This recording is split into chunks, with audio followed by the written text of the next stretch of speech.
Diane, an estimated 135, 140,000 visitors came from Australia last year, Australia and New Zealand, which is a very good number, but a little bit short of your peak performance back in 2008.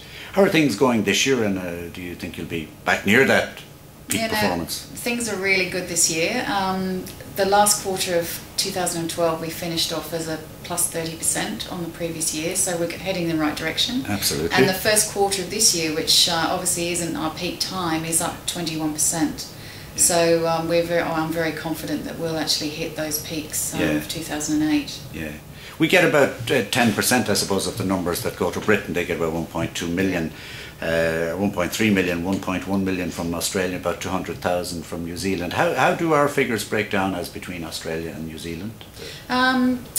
Of the figures, about 25,000 come from New Zealand, so it's a much smaller market, obviously. Population is a lot smaller, a bit further to come. But you know, more importantly, by comparison, say, to the UK market, our travellers spend an average of 12 days here. Yes. So that's a really significant time.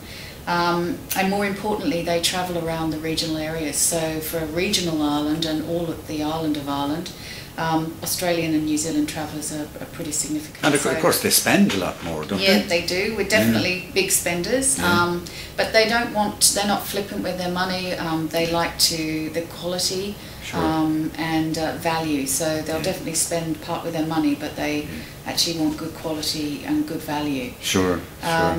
So of the the 12 days they're travelling around, and we're actually number 3 international traveller to Northern Ireland, so that's a really significant. That's fantastic. The Titanic Centre had huge numbers last year, I understand. Yeah. And of course, it's terrific, and ultimately it's the economic impact that a tourist makes that's most important here. And while numerically they may not be as big as some of the big markets that we go on about, I mean, the fact that they spend so much longer here and spend so much money here makes them hugely valuable tourists. But tell me, of course, both markets are a long way away, so just getting here is expensive and difficult. Talk about connectivity and the impact, if any, of major recent expansion of routes via the Middle East. Are they expanding the market, or are they just picking up business that would have otherwise travelled over London or other European hubs? Yeah, undoubtedly the direct access via the Middle East has contributed to the success of Ireland. I think access is definitely key, particularly with the VFR leisure market. But that said, I think when we talk to other airlines, that they are not reporting any loss. And in fact, some of them are reporting gains. Qantas report that 26% of their originating in Australia, their passengers originating in Australia, actually fly through to Dublin. Wow. So that's quite significant for the national carrier. Sure. Air France KLM have came to us and wanted to do some marketing because they had identified that from Perth, Dublin is their number 1 destination in Europe, and that's the whole of Europe, which is amazing.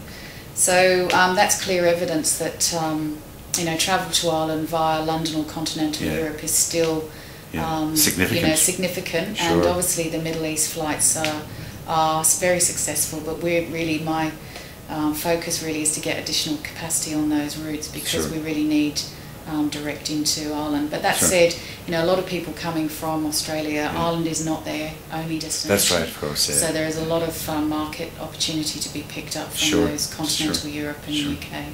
I saw in a recent report from Australia's leading OTA, What If, that there is a marked trend back to using travel agents by Australians travelling overseas. Tell us a bit about how you promote Ireland and Australia, and how significant the travel trade are in your activities. Well, they're certainly significant. 65% of people actually book via a travel agent. Obviously they're researching online, but their final booking and decision making are via intermediaries.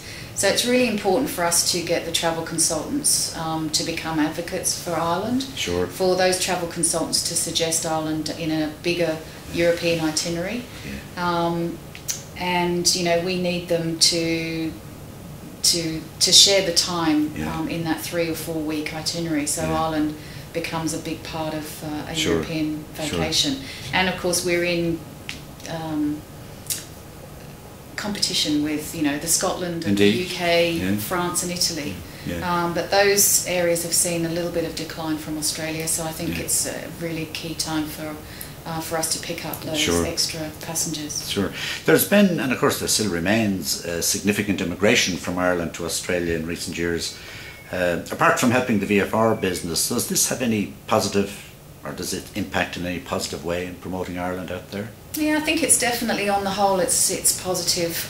These immigrants, they're good at promoting their own country, even though they probably don't realise that they're actually helping us. They bring with them a personality, a great sense of humour and a good work ethic, and that in itself promotes Ireland. Sure. And they get to talk to Australians who seem to have an affinity with Ireland. Obviously, 25% of Australians have some link in some way to Ireland, so there's definitely a close affinity. Sure. Has the gathering had any resonance out there this year? Yeah, definitely. People really have got on board with the gathering, and whilst we're not sending a lot of groups as such, we definitely a lot of people are travelling for the gathering and to actually come to gatherings already organised in Ireland. Terrific. And finally, Diane, source markets generally speaking, only do well when their economies are prospering, and your part of the world appears to have escaped the worst of the global recession in recent years. How are things looking currently on the economic front in Australia and New Zealand? The economy is doing really well. We've got an election in September, but that doesn't seem to have curbed any of the lots of promises of good things to come. I think it's probably considering what we are going through as far as politics and so on. It's still very positive. Sure. It's a dual economy. The mining is definitely supporting the rest of the country, but what that means to day-to-day Australians is that their exchange rate is fabulous, and that they are travelling overseas.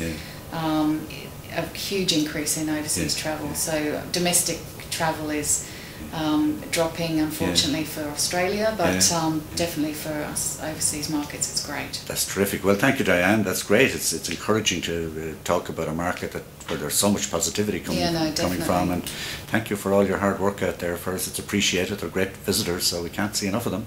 Okay, thanks very much. Thank you.